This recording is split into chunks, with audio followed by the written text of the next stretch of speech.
Welcome to বং ভাডিট। আজ চলে এসেছি এক নতুন ভিডিও নিয়ে। আজকে কথা বলবো সাকিব খানের নতুন যে গান বেরিয়েছে তুফান ছবির, সেটা মিমি চক্রবর্তীর সঙ্গে, সেই নিয়ে আজকে কথা বলবো। তুমি কোন শহরের মাইয়া গো লাগে উড়াধুরা, এই গানটাকে অনেকে নানা রকম নোংরামি করার চেষ্টা করছে, কিন্তু আজও লক্ষ লক্ষ ভিউ পেয়েছে সাকিব খানের গান। সাকিব খানের যে স্টারডাম, তার স্টারডামকে কেউ হাত লাগাতে পারেনি। বিগত বেশ কয়েকটা সিনেমায়, বিগত বেশ কয়েকটা ছবিতে সবাই সেটা দেখে নিয়েছে। তাই যারা নোংরা পলিটিক্স খেলার চেষ্টা করছে, তাদের এটা খেলে কোনো লাভ হবে না। কেন কি আদতে জিতবে কিন্তু সেই সাকিব খান এবং সেই কিং খান।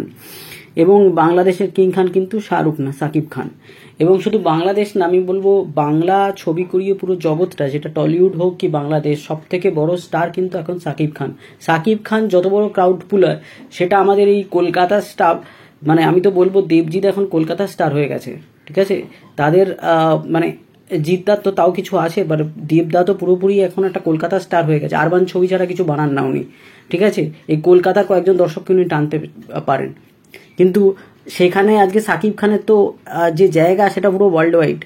আজকে পৃথিবীর সমস্ত অংশে তার ছবি রিলিজ করছে। তার সুপার স্টারডাম, প্রত্যেকটা ছবি তার কোটি কোটি টাকার ব্যবসা করছে। তার স্টারডামের কাছে আজ ধারে কাছে দাঁড়াতে পারবে না। একসময় আমরা যেটা প্রসেনজিৎকে বলতাম, এখন সেই জায়গায় কিন্তু আমাদের সাকিব খান। তো এই যে গানটা, শুধুমাত্র টিজারটা উনি নিজের ফেসবুক পেজে রিলিজ করেছেন, তারই লক্ষ লক্ষ হয়ে গেছে ভিউ। তো আজকে আমরা দেখতে পাচ্ছি যে কোথায় আজকে সাকিব খানের স্টারডাম আজকে ছুঁয়ে যাচ্ছে। শুধুমাত্র ওই যে কোনো নায়িকাই তিনি নিন না কেন, তিনি সুপারহিটই হবেন। তবে হ্যাঁ, এটা আমি বলবো যে মিমি চক্রবর্তীকে তিনি কাজ করছেন। আগে আমরা দেখতাম যে বাংলাদেশি নায়িকারা এখানে এসে টলিউডে প্রসেনজিৎদার সঙ্গে কাজ করছে, বুম্বাদার সাথে কাজ করছে, কিন্তু এখন সেই উল্টোটা। এখানকার নায়িকা যারা যায় সাকিব খানের কাছে। সাকিব খান তার মানে কত বড় সুপারস্টার, সেটা আপনি ভাবুন। যে আজকে পুরো খেলাটাই উল্টে গেল, যে আমাদের টলিউডের নায়িকারা যাচ্ছে সাকিব খানের ওখানে কাজ করতে। আগে উল্টোটা হতো, ওখানকার নায়িকারা এখানে আসতো। আজকে অনেকে বলছে ওই গানটা নাকি কপি। যে নোংরামির কথাটা আমি বলছি, যেটা বলছে ওই গানটা নাকি কপি। এবং তোমার কোন কোন জায়গায় ব্যথা গো বান্ধবী ললিতা বলে যে গানটা আছে, সেই গানটা নাকি কপি। এই গানটা আমি কোনো রকম এই ব্যাপারে কোনো কমেন্ট করতে চাই না। যে বা যারা কপি মনে করছে, এটা তাদের ব্যাপার, তারা বলবে, তারা ডিসাইড করবে। আমার এই বিষয়ে কোনো রকম বক্তব্য নেই।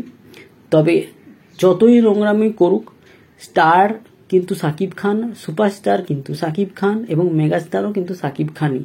এবং বাংলা ছবিতে এখন যদি কারুর সুপারস্টারডাম থেকে থাকে কিংবা মেগাস্টারডাম থেকে থাকে, সেটা কিন্তু একমাত্র সাকিব খানের। এখন এই মুহূর্তে বাংলা ছবি করে যদি কেউ পৃথিবীখ্যাত হয়ে থাকে, সেটা কিন্তু সাকিব খান। সেটা বলিউডের নায়িকারা, সোনাল চৌহান তার সাথে কাজ করতে উদ্গ্রীব হচ্ছেন, টলিউডের নায়িকারাও আসছেন, সবাই তার সাথে ছবি করতে উদ্গ্রীব হচ্ছেন। ওয়ারাজ আমাদের যে যারা শুধুমাত্র ওয়েস্ট বেঙ্গল না, কলকাতার স্টার যারা আছেন এখন, তারা শুধু আরবান ছবি করেন, এবং তাদের কাছে কখনো বম্বে থেকে স্টার উড়ে এসে তাদের সাথে কাজ করছে বলে শোনা যায় না। আর বেশিরভাগই টলিউডের ছবি আজকাল ফ্লপ হয়। তো সেখানেই বুঝতে পারছি যে সবাইকে হারিয়ে কিন্তু সাকিব খান উঠে যাচ্ছে। যে বা যারা নোংরামি করার চেষ্টা করছে, তারা কিন্তু কোনোদিনই জিততে পারবে না। এবং সাকিব খান কিন্তু আরো এগিয়ে যাবে। এবং এই গানটার এই গানটা, যে গানটার আমি কথা বলছি, এই গানটা যখন ফুল ভিডিওটা আসবে, তখন দেখে নেবেন তখন কত লাইক পড়ে এবং তখন কত ভালোবাসে এই গানটা লোকে। তাই কপি টপি ধোপে উড়ে যাবে। ধন্যবাদ বন্ধুরা ভিডিওটা দেখার জন্য। আরো অনেক আপডেট নিয়ে আসছি, তোমরা দেখতে থাকো। এবং যারা যারা সাবস্ক্রাইব করোনি, তারা অবশ্যই সাবস্ক্রাইব করো।